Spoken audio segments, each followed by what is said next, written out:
You quite alright, guys? You're just kind of in the road. Sunday morning, 7:30. Beautiful countryside. Going to be great views at the top, and that's Rivington Pike on the hill up there. So it's been a while since I blogged, and this one isn't going to be any attempt at fancy editing. It's just going to be a few videos of my walks strung together. But about 2.5-3 weeks ago, I watched this video, really American video. This woman in America who's got this, I suppose you call it, cult of celebrity around her 5-second rule. And the video on YouTube was called The Most Motivational Video Ever, or something like that.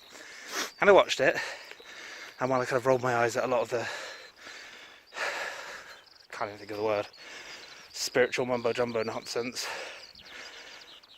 what did really strike true with me was when she was talking about motivation, and how motivation is stupid, because it's never there when you need it, and it gives you the good positive feelings of doing something healthy and right without actually having to do it. And then the next morning you wake up, the night before you've been saying, I'm going to go to the gym, I'm going to do this, I'm going to do that. Next morning motivation isn't there and you're like, I guess I'm not going. So instead, every single day for the last 2.5 weeks, I've been launching myself out of bed. I've been hitting 10,000 steps a day, if not more. Gone to the gym 4 times a week. I've ate 1,500 to 1,700 calories a day. And I've actually got a ton of energy now. Like, I was up at 5:30 this morning, and my phone's trying to tell me my step count. My watch. It's just 7:30, and I'm already half an hour into this walk, and it was a half-hour drive to get here, so got up, brushed teeth, took pills, had breakfast, grabbed the dog, drove here, and just walked up a steep hill, and I'm walking through, as you can see, moorland, headed towards a big tower over there, which I've already pointed out in a previous bit of this video. But yeah, I was getting into this place where I was unrealistically expecting my boyfriend to be the one to make me eat well and make me go to the gym, and kind of relying on him too much, and that obviously wasn't going anywhere. Relying on him wasn't really working. So I can only rely on myself. And it's actually going well.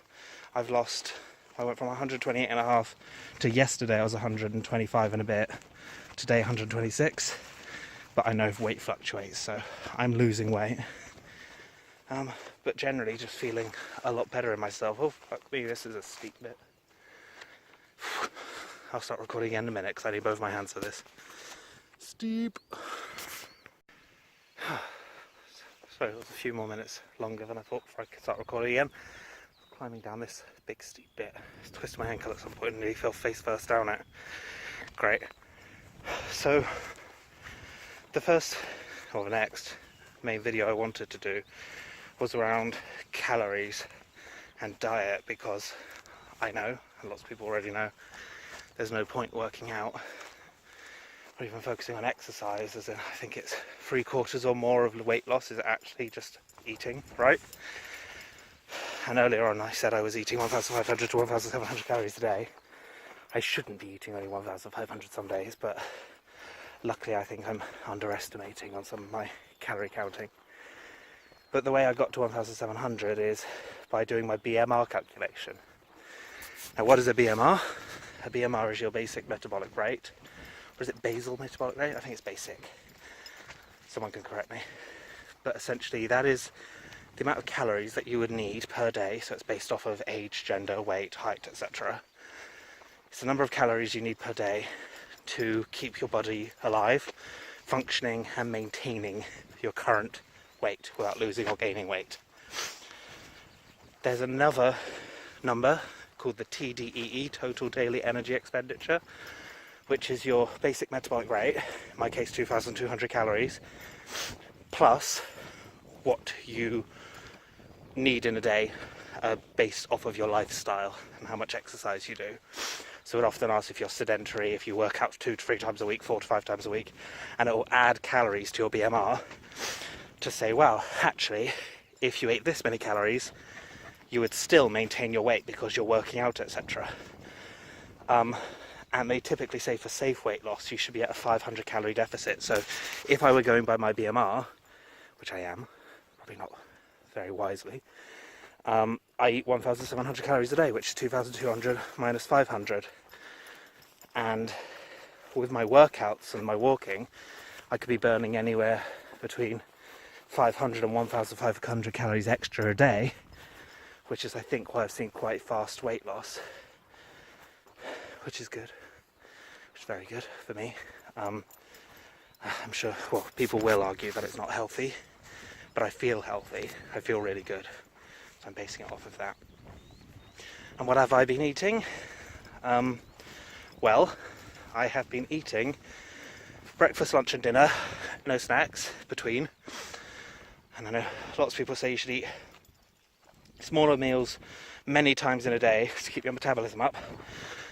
I find I can't. I find it really hard to have a meal of 300 calories. I'd much rather have a meal of 500 calories 3 times a day than 5 meals of 300 calories.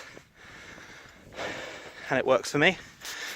So first thing when I wake up in the morning, I eat some protein Weetabix with semi-skim milk and sugar, usually 3 of those, and maybe a banana to supplement it. Lunch has been a slice of nice thick honey oat bread, toasted, with tuna, low-fat mayo, sweet corn and beetroot mix, which has been yummy.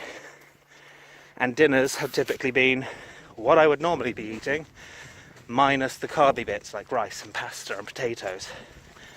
I do a really good stir fry, where the base of it is cabbage or lettuce sliced and then stir fried with, what else, green, God, what are they called? Leeks? No, it's not leeks. I'll think of it at some point. They're kind of bulbs with long bits. Green. It's not green beans. It's something. Dog's looking at me now, he's wondering why I've stopped. So, yeah, the thing that I've been counting everything on is MyFitnessPal. Seems to be the most fleshed out and full of information, as in calorie numbers on there. I use the barcode scan function where I can, and where I can't, I find someone's already previous entry and overestimate, because I think people tend to underestimate calorie amounts, and I want to just be sure that I'm not eating too much. But sometimes, if I'm taking my time to cook rather than just throwing everything together quickly, I will add every single individual ingredient into it as I go. And it's actually been really, really interesting how much easier it is to say no to snacks. We went to the cinema the other day, and every time I've gone to the cinema previously, I've bought Ben & Jerry's 3-scoop tub chocolate, chocolate fudge brownie, fish food, and Empowermint. It's yummy. And we were going to the cinema again, and I thought, oh, that's really bad. I really want ice cream. I'm going to go get some Halo Top, and I was insisting all day that we're going to go to the supermarket and buy Halo Top. For anyone who doesn't know, Halo Top is a tub of ice cream, kind of size of a Ben & Jerry's one, but only 350 calories in the entire tub. And as we were leaving to go to the cinema and I was going to go via the supermarket, I actually thought, you know what, no.